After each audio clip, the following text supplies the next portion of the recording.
Hi everyone, my name is John Kim. I'm the director of UTopia, and I'm here with Edward, who is the senior advisor for the organization. Today, we're going to be hosting our first rehearsal debate to serve as a model for all future debates to come for the American Talk program for our organization. Edward, do you want to also give a little introduction of yourself? Hi everyone, my name is Edward. I'm a recent graduate at the University of Washington. I've been doing some military stuff over the summer, and I'm excited to see how this debate will take place. So speaking of the debate, our topic today is going to be in regards to the national debt. My current stance is the national debt is not an issue as it appears to be for many people. And Edward, what's your stance? My stance is that the national debt is something we should control and reduce for the various reasons I'll point out in my argument. Okay, to briefly explain how the debate structure is going to go down, both I and Edward will have 10 minutes to present our arguments, and during the 10 minutes, both of us will be taking notes to prepare for the counter arguments, which will take place after both our presentations for 8 minutes. After the counter arguments take place, we'll have 5 minutes for rebuttals, and also whatever remaining time is left will be used for concluding statements. With that, I'll be going first. So I'll be sharing my screen. National debate. Okay. All right, and I'm going to be starting my 10-minute timer. All right, let's begin. So my name is John Kim. Once again, I'm the director of UTopia, and my stance on the national debt is why the large national debt is not the issue in our country. Before I proceed to the rest of the presentation, I will be using the term debt to GDP ratio rather than debt. The reason why is because debt to GDP ratio is a term that is used to compare the national debt of a country to its economic output. For example, the United States has a debt of $26 trillion and an economic output of roughly $21 trillion. Therefore, 26 to 21 is a 123% debt to GDP ratio. Furthermore, the reason why I do not use the term debt is because it does not take into account for inflation and economic output that is variable and changes over the years. With that, we need to understand how we came to the situation we are in today with our national debt. And what better way is there to do that than to break down our national debt? So our debt can be broken down into two major categories. The first category is intragovernmental holdings, and the second government is debt held by the public. Intergovernmental spending, which consists of 23% of our total national debt, is debt obligations that the federal government owes to other federal government agencies. The most common ones are the government trust funds, such as Social Security, Medicare, and Medicaid. Public debt is the category of debt that most people are familiar with. These are debt obligations owed to U.S. individuals, institutions, and foreign governments. But what most people may not know is that the majority of public debt is owed to U.S. bondholders or U.S. individuals. In fact, only less than 30% of the public debt is owned to foreign holders. Please keep this in mind when I proceed to the next slide. In this slide, as you can see here, Japan and China are the major stakeholders in terms of the foreign debt owed by foreign governments. An important realization to make here is that it is not China that is in the number one position, but rather Japan. In fact, the reason why Japan and China hold so much debt in terms of US dollars is because they want to make sure that the value of the US dollars remains higher compared to their own domestic currency. This is for international trade purposes as it makes their exports cheaper to US consumers, and therefore the reason why the US economy has a lot of made in China or made in Japan goods in comparison to made in America. Another important realization to take away from this graph here is that Japan and China combined together holds less than 10% of the total public debt in this country. So to say that if China or Japan calls in their debt and that will unleash a havoc on the American economy is just simply not true because of the total size of the federal debt holdings is relatively small in terms of how much the federal debt is owned by US individuals. Now, I want to talk about economic slowdowns here because there's this common misconception that large national debts lead to economic slowdowns. In fact, it's important to realize that the direction actually draws from economic slowdowns to a larger national debt, and this has been shown throughout history. If we look at this table here, you can see that from the year 1941 all the way to 2013. After World War II, or 1945, the debt to GDP ratio reached a record high of 117.5% debt to GDP ratio under the Roosevelt administration. This has gone down to reach a record low of 32.5% during the Carter administration and has gone back up during the Reagan administration because of the early 1980s recession, and also during the Bush administration in response to the September 11 attack, in which increase in military spending and the war in Afghanistan and Iraq caused the debt to increase at a much faster rate than economic growth. Once more, in 2008, because of the financial housing crisis, the Obama administration undertook measures in order to ensure the health of the economy and therefore caused the debt to GDP ratio to rise to 102.7%. But the important takeaway to draw from this table is not the debt to GDP ratio necessarily, but the change in debt. As you can see here, except for one instance, debt in this country has continuously gone up, and yet debt to GDP ratio has gone down. Why is that? Well, clearly it's because it's not the debt side, but the GDP side.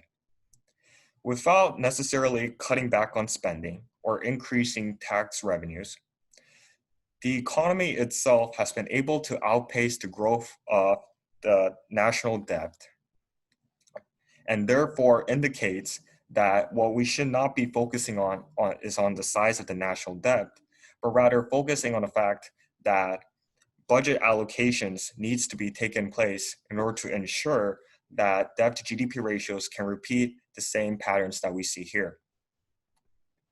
So to explain this in terms of a more visual friendly way, the pattern that occurs throughout history has been in World War I, where debt to GDP ratio has risen and then fall as the economy rebounded, and also during the Great Depression in World War II, where the debt to GDP ratio rose over 100%.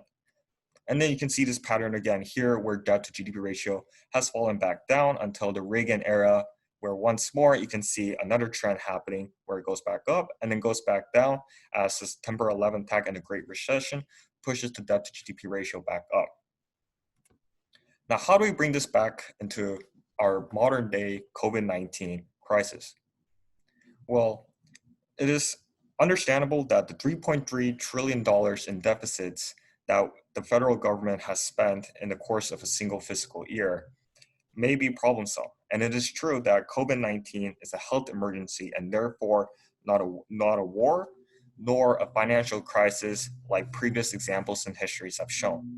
But I strongly believe that if the economic indicators in our country remain strong, and that the faith and credibility of the US dollar continues to remain high, then I believe that we will see another similar trend in the future, where debt to GDP ratio may be a record time high, but eventually will go back up as the economy recovers and debt to GDP ratio also goes down respectively. Now, all of this does not work. The patterns, the historical trends, all does not work if we do not understand the economic mechanism that works underneath the hood. If you look at the supply and demand of the US dollar, you can see here from 2011 to 2020, the average yield of a US Treasury has reached an upper high of 2% to as low as 0.9% average yield. The reason why the interest rates for the US Treasuries are so low is because of, as I briefly mentioned, countries like China and Japan want the value of the US dollar to remain high and therefore will purchase the US dollar in order to increase demand and therefore increase value. Also, the US dollar is the global reserve currency. By having the US dollar as a way to safeguard your wealth, many countries have an incentive and a reason to ensure that the US dollar remains valuable and therefore will do whatever they can to increase the demand for the US dollar, and therefore the US Treasury can afford to keep interest rates as low as they have. Also remember that we have the central bank in the United States called the Federal Reserve that helps to keep these interest rates low. This is further helped by the fact that the inflation rates in 2019 2020 have been actually greater than the interest rates. For those who don't understand the relationship between interest rates and inflation rates, when inflation rates are greater than interest rates, the cost of borrowing is much more smaller than it appears. In the case for 2020, because inflation rates of 1.3 is greater than the interest rates of 0.9%, it actually does not cost the federal government to borrow. In fact, the federal government is actually being paid to borrow money. Now, the national debt uses the concept of leverage, which is the idea of employing borrowed capital in order to reinvest to generate more capital. Effective federal debt can be reinvested back into infrastructure, R&D, and education, which will pay for itself by boosting federal revenue. And therefore, we can see why the national debt can be a big contributor behind the economic growth that we see in our country. So what is the real issue then? The real issue is in regards to the allocation of our budget. From 50 years ago to now, the ratio of our spending has changed drastically from discretionary towards non-discretionary. Discretionary is where a lot of common agreements align. And because investments and discretionary spending continues to go on the decline, you can see record high deficit levels being a problem for our country in the future because we are not investing in projects with a high yield. You should keep finishing. You should finish it. And with that, I'll be finishing and passing on the remote microphone over to Edward. All right, I'm glad John went first. His slides are very educational to get into how debt works and how we use it. I have a different opinion, and I'll present it now. Let me share my screen. I just made you the co-host. Okay, let's go. That one.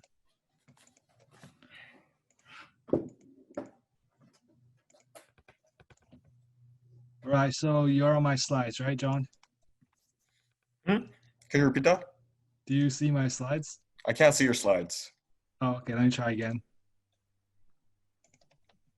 Okay, there you go. Yeah, I can see it now. All right, so I have 3 arguments in total. I want to make the argument that government expenditures don't necessarily equate to economic growth. The national debt is a major security threat, and 3, it will be a drain on all our future investments. First of all, expansionary policy in history has been shown to boost our economies, but some strategies are more effective than others. Just because the government is pouring money to try to stimulate our economy doesn't mean it will happen the way that it thinks it will. Economics is very complex. Also, I want to point out that the government does provide essential services that are probably way too valuable to explain in economic terms. But for the most part, government intervention hasn't really shown to grow our economies. This is shown especially when our spending on wellness doesn't always translate to better health outcomes. Such an example is the food pyramid. When it was introduced in 1992, we already knew the science behind weight loss. We knew that you needed to drink water, you wanted to avoid processed carbohydrates, but that wasn't the stance that the FDA took. 2 decades after introduction, the obesity rate jumped from 11 to 24%. Our personal physical health is very much tied to the health of our economy. If a person is sick, they cannot be as economically productive. If they are obese, it limits their motions and what they can do in their daily lives. Another example of government intervention gone awry is how subsidies for education has increased tuition prices. So when the barrier to entry for schools are lowered through government interventions, they begin to compete for students. In the ways they have competed for students, they have focused on things like career development, luxury, and the best sports teams that don't necessarily correlate to a student's educational value. So rather than doing things to make sure that their education is top notch and that students come out to be well developed and well informed, universities have spent their money to compete for students. Also, the government doesn't always do what is most productive. An example is when Congress spent $11.52 million on impeaching Trump. That was a very politicized move because the Republicans own the Senate.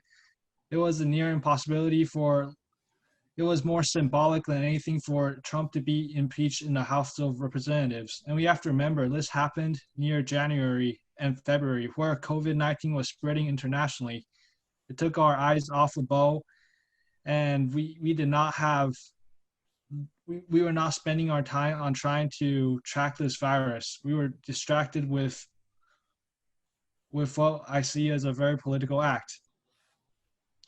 And finally, the last example is our most recent stimulus bill, the CARES Act. Now, it might have been incompetence rather than intent, but the CARES Act created financial incentives to report COVID deaths. It promised $12,500 to facilities that reported deaths and a smaller amount for a diagnosis of COVID. Its intent might have been to help businesses or hospitals that are more infected with COVID, but what it has done is it makes people report COVID so that their businesses can stay afloat. So this leads to over-reporting of the virus's effects, and that creates excessive fear, which slows down the economy. It also asks hospitals to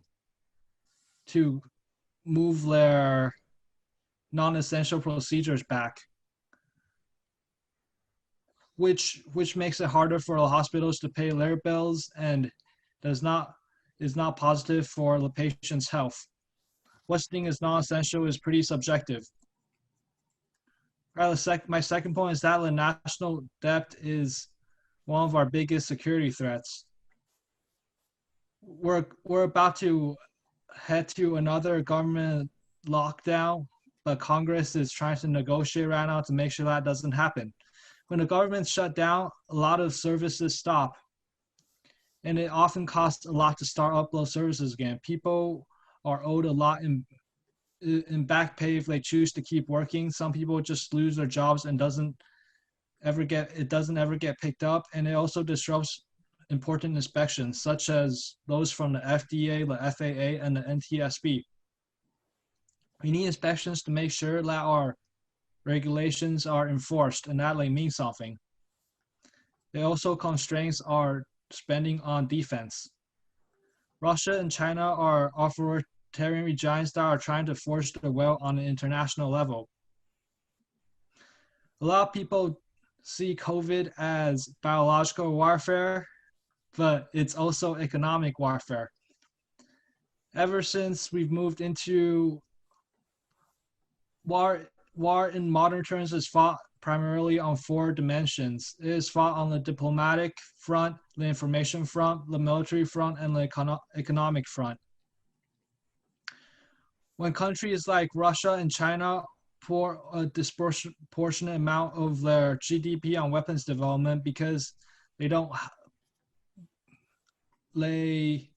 able to get ahead of us in areas like naval advances and artificial intelligence. We still hold the lead in most of those areas, but having the national debt constrain us on our defense spending is not in the best interest for our national security. Then China holds $1 trillion American debt. As John mentioned earlier, that's less than 10%. But still, what happens when a foreign government holds our debt, it gives them the power to sell it and to co it. So what happens when a large amount of US debt is recalled is it will lower the interest rate due to increasing the supply of outstanding debts. When the interest rate is lowered, our currency is weakened. As John said, that may not be the most desirable thing for China to do, but they could do that to make advantageous trades. And our national debt also limits our ability to support other countries. When we cannot support our other countries financially, China steps in and engages in a practice that is called debt trapped, where China lends them a large amount of money, but as collateral, they will use important assets like shores and the ability for China to build military assets on their land when they cannot pay their debt. Being less fiscally secure and responsible allows China to do this. And finally, it's a drain on all future investments. You have to know that the reality is that half-baked government measures can actually make situations worse. An example of Obama's pull out of the Iraq War in 2009. We went from over 100,000 troops to 35,000. That was an arbitrary amount, and it erased a lot of progress that has been made for the Iraqi people. A lot of people were against the Iraq War, but the situation down on the ground was that they were close to stabilizing the region and helping Iraqis build their own police force to enforce laws and so that they could have more elements of democracy. But when the troops were pulled out, U.S. involvement was a lot more limited. And it makes a lot of the sacrifices, both in our lives and financially, it erased a lot of that. Also, the stay home, stay safe campaign doesn't exactly make sense. An example is how sunlight kills viruses and good physical health often requires going outside for exercising. Once again, the government interventions has not necessarily led us to a better outcome. A total of 8% of our federal budget is spent on paying interest. And we're projected to grow this deficit by 3.3 trillion, which would be above the debt ceiling, which would trigger an our government shutdown if Congress isn't working on how to keep on raising it so that our government can keep functioning. Finally, the national debt is a burden for future generations. It will be repaid by our taxes by the future. It's an idea that the future generation will have to pay for the expenditures that may or may not have benefited them. It makes people more scared. It lowers risk. It makes us less able to work on government measures that require risk because we are not as independent for our financial decisions. And those are my 3 arguments against the national debt. 1, it does not equate to expenditures, does not equate to economic growth. 2, it poses a security threat. And 3, it's a drain on our future investments. How long was that, John? That was pretty good. Were you under the 10-minute limit? I think I actually went over. Okay. Yeah, That's okay. It was about 10. Okay. Yeah, that's fine. We can proceed over to the counter arguments portion of the debate. I have an 8-minute timer next to me. So if you can stop screen sharing so that we can start looking at each other face to face. Stop share. There you go. All right, I'll start to 8 minutes now and then start presenting my counter arguments. Okay, so after watching Edward's presentation, I think there is a major agreement that we both have, which is his point that he made on saying that not all government expenditures equivalent to economic growth. And that's something too that I really thought long and hard about when I tried to come up with what stance or how my argument was going to formulate around my stance. But I think what Edward continues to confuse is the difference between government spending itself and public policy versus the actual concept of the national debt. For example, Edward pulls a lot of examples. Some of the examples that he listed, for example, was the CARES Act. Another example was subsidies for education and improper government spending that, let's see, goes into poor investment projects. It seems to be the general examples that he stated. I would like to mention to people who are to people who have watched my presentation that in our history, the debt to GDP ratio or the debt issue itself has always been able to resolve itself because the economy was able to grow at a much faster pace than the economy. This is because back in the days, the the public policies that were implemented in place were primarily oriented towards investment oriented. And I agree with Edward in his statements when he says that a lot of our current investments are very poor and very improper.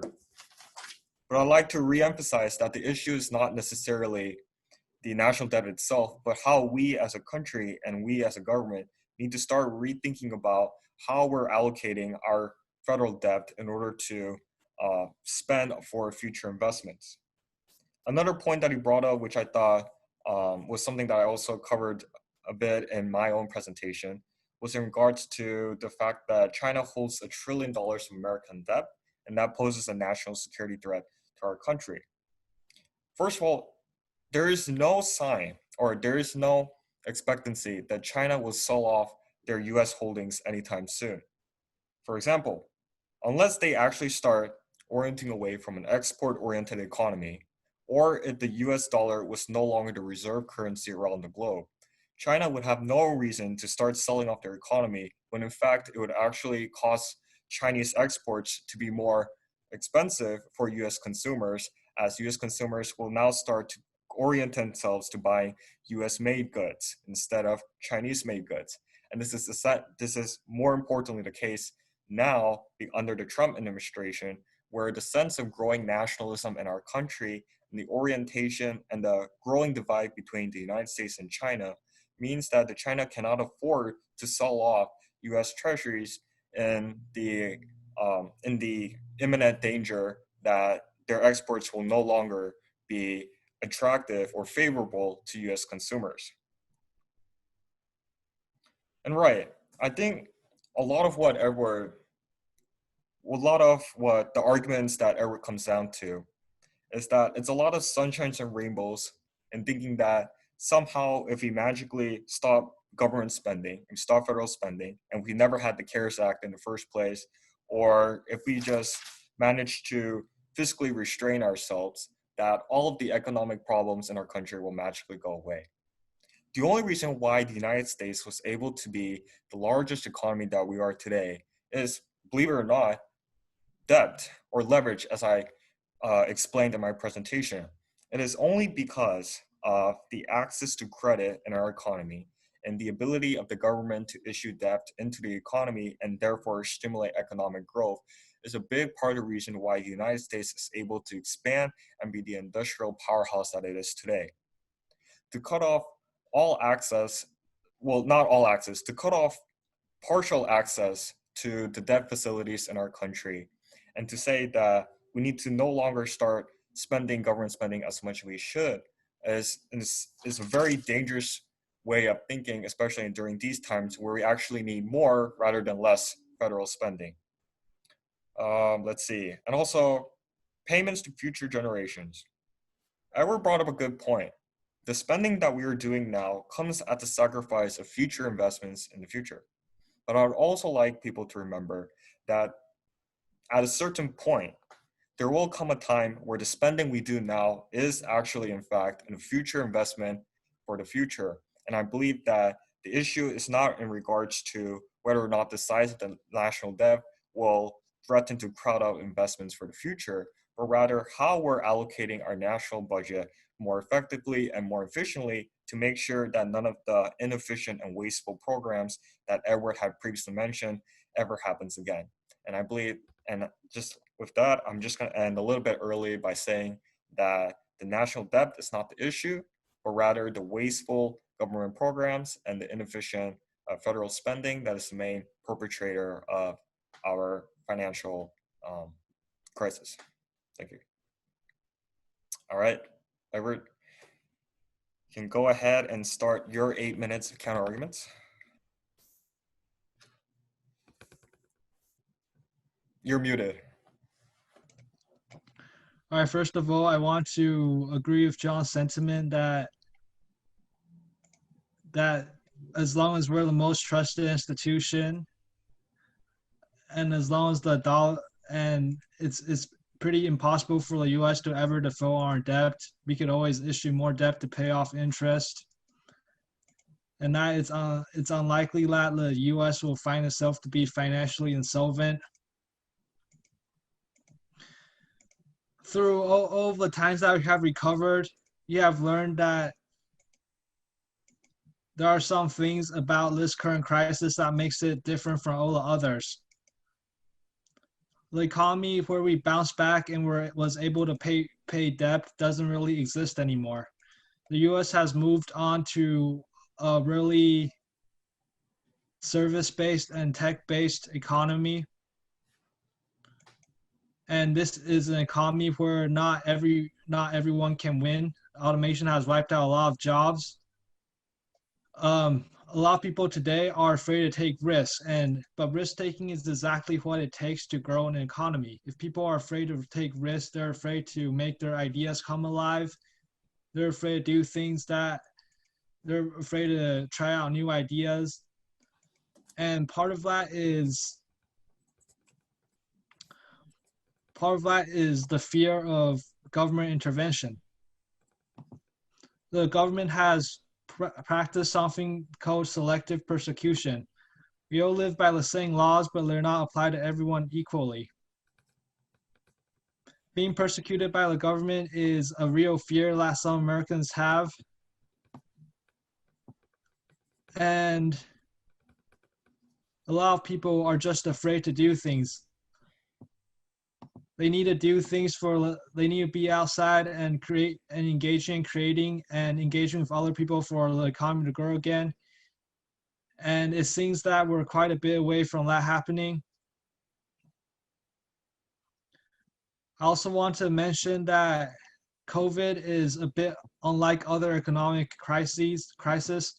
Our emergency funds have been drained.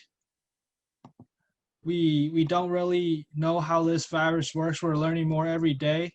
And our solution of a vaccine is not guaranteed to solve the problem. It might just have to be a risk and reality of life that we choose to directly face instead of trying to hide away.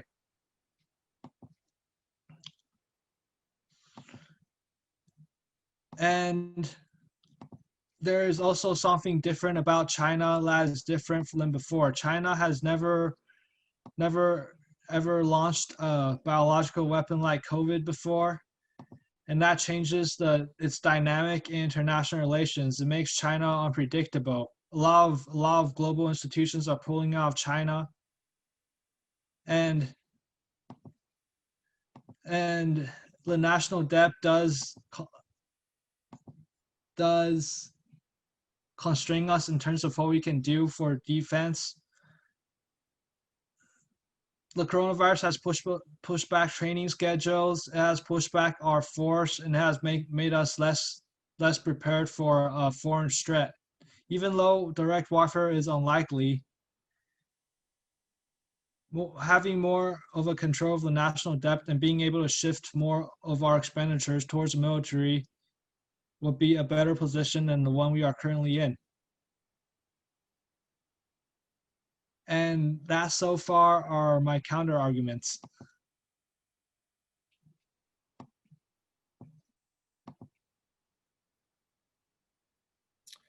Okay, well, thank you, Edward, for your counter arguments. We're now going to proceed over to the rebuttals part of the debate. I will go first, and I'll be directly addressing some of Edward's counter arguments that he made. So I'll set the timer for 5 minutes. So I was listening to what you were saying, and a lot of what you're saying comes down to fear mongering. I believe that the pessimism that you place in our country and an ability of our country to grow out of the out of the crisis that we have done previously in our past is, in my opinion, incredibly a pessimistic view of the economy that I believe the United States will eventually grow into the future. You talk about fear of persecution by the federal government. You talk about fear of government interventions. And this in turn causes a fear of risk taking and entrepreneurship in our country. I believe that this is very dependent on whoever is in charge of running our country, whichever administration. I believe that depending on the administration, that if they can effectively look towards utilizing our federal spending, right, not in the improper, wasteful ways that you've previously mentioned, but ways in which I believe is necessary, such as infrastructure in our education system, right, places in which more federal spending is needed, not less, then we can see forth a way in which our economy can grow out of the health emergency crisis that we're seeing today. So no, I don't believe that your message of the fear that is being placed into our American people by the government is very widely perpetrated myth. I believe that a lot of times the US citizens will have a lot of confidence in their governments in the many years to come, whether it be in this administration or in the next one. I believe that the US economy will continue to look strong and will continue to have a strong outlook in our country. And this all depends on whether or not the national debt is not reduced or whether it can be utilized in order to increase the investments and the infrastructure spending that we desperately need in our country. So I'm going to end by saying that no, there is no reason to fear federal spending, federal stimulus spending, something that we've done since the beginnings of this country. And I'll also say that we need actually more federal spending rather than less during these times. And we can start focusing and we start thinking about reducing our national debt after this health emergency crisis over and into the future where our economy is rebounding. That's my rebuttal. Okay. And Edward, I'll pass it to you.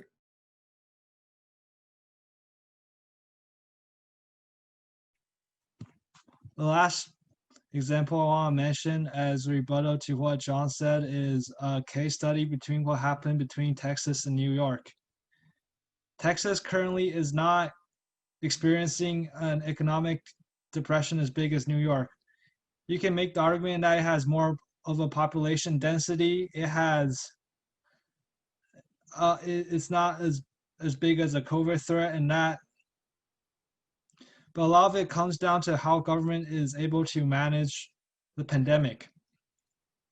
Especially in the blue states, the response was a lot stricter. People were afraid of breaking the government protocols, and in some cases, it has worked. Less people have died, but there is also a cost not being exposed to the virus. When we keep living in fear and letting a virus like that stop us, it isn't conducive to growing the government or having a good outcome. I agree that it's bad to be pessimistic, but I think the biggest thing that the American people have against the government is how governments are not held to results. Elected officials often make a lot of promises that are not kept, and American distrust of the government and the media is at an all-time high. And part of this is a really important phenomenon that governments have taken for granted. I would say that is the tearing of the American social fabric. Throughout these past decades, what makes this economy fundamentally different from the others is that Americans used to be unified by the fact that they were Americans. They used to all have values that people could unite over. Democrats and Republicans might not have agreed with each other, but in the end, they decided to work together. What's happened with the rise of technology and a lot of government interventions, that a lot of government interventions didn't take account of is the social fabric that where Americans rely on each other to get back. We're seeing America becoming more unfriendly and politically polarized. We're seeing a lot of people thinking that other Americans are why the world isn't the way it should be. We're thinking that certain ideas are dangerous and hold us back, and that it isn't safe for people to have a diversity of ideas and have open discussions. And to be honest, it isn't a problem that the government can completely solve. There's a lot of factors outside of the government. It's something that we should try to address on an individual level. But the economy has shifted. We're in turbulent times, and there is really no guarantee that we're able to pay back the debt. But at the same time, the Federal Reserve and the government has come up with a lot of new things that hasn't been done before, like the government buying corporate debt and directly investing to our economies. I still think it's more fiscally responsible in that we would be better if we lowered our debt burden going into the future. But I also agree that we can recover from this. How, I don't know, but we will somehow. And that ends my rebuttal. All right, with that, that draws us pretty close to near of the end of the debate. Both Edward and I will wrap everything up with final concluding statements and thoughts. And with that, I'll start. I believe that it's important to remember that all throughout the United States history, the national debt is not a new phenomenon. Whether it be World War, World War II, the early 1980s, or the September 11 attack, or the 2008 financial housing crisis, it's always important to remember that never once throughout the United States history that we were unable to come out of a crisis. And I believe that this is more so the case with the 2020 COVID-19 pandemic, that even though there's a lot of concerns and worries about the sudden ballooning of the federal debt, that I have strong faith in that the US economy will able to emerge out of this crisis with the strong economic indicators that it has relied upon in the past to be able to emerge out of this crisis, and that the national debt is not something that we should necessarily be worrying about until the crisis is over with. And also, I also like people to remember that the national debt is not necessarily the issue. It is how we are allocating our federal budget that is the primary issue. In fact, if we go along Edward's train of logic, it's true that the federal budget has been used in a lot of wasteful and inefficient ways, and that's something that I will not argue against. But I believe that the national debt itself should not be the one to blame, but rather moving forward as we look towards the future of our country, we need to start thinking about allocating much more of our federal budget to the discretionary spending that in which both parties from both political aisles can make common agreements that we need to start thinking about investing in our country now, rather than trying to think about investing in our country in the future where it may be too late. And we need to also start thinking about the global threats that are emerging around the globe, and that now is the time to start spending more and having the federal government play a much more stronger role in determining the economic outlook of our country than it is the time for the federal government to step back and hoping that the private sector and the private economy will be able to handle everything on their own. And that's my concluding thoughts. And then Edward, you can finish with yours. I agree with much of the things that John has pointed on. However, I do think we are at a time where things have fundamentally changed. One is the rise of Marxism ideology. This idea that somehow the government can save us. It's a real problem because a lot of times the government has stepped in, and in the history of the U.S., we have been the freest country in the world. We get to say what we want, and we get to help other countries. However, the same attitude that built that country is not really shared by a lot of people in our generation. as government gets more and more powerful, it perpetuates in cycles where it enriches itself and create power for itself. It really takes away our individual ability to create by by allowing a lot of regulations, enforcements, and bad policy to get in our way. Well, American people really should wake up to our reality. The government debt is not something we can really do on an individual basis, but when we try to strengthen social connections and have real dialogues, we understand to really understand the other side of your personal politics. We build a bridge onto dialogue that will actually create solutions that benefit you no matter what side of the political spectrum you're on. Only when we realize that through individual building of social networks and dialogue can we get back to a government that works for us and perhaps a more fiscally responsible government. And those are my concluding statements. Okay, with that, that draws the end of our debate. And for the people that were watching our debate and sometimes found various moments throughout our debate where there seems to be a sort of our own lack of an experience in terms of actually debating with other people is purposeful because it serves as a model for others who are trying to develop their abilities to articulate and to have an experience for what it's like to have their voices be heard. This is exactly what the American Talk is about. Neither I nor Edward here are very experienced in terms of debates. In fact, this is actually one of the very few that I've done throughout my lifetime, and I'm not sure what it is the case for Edward as well. But this is a way to show everyone out there that the American Talk is not something to be feared of. It's not something that's terribly scary. In fact, this is just a learning experience, as it was for me and Eric, who are, a main part of this organization. So we welcome you all. We hope that you were able to enjoy this American Talk, and we look to see you all very soon. Thank you.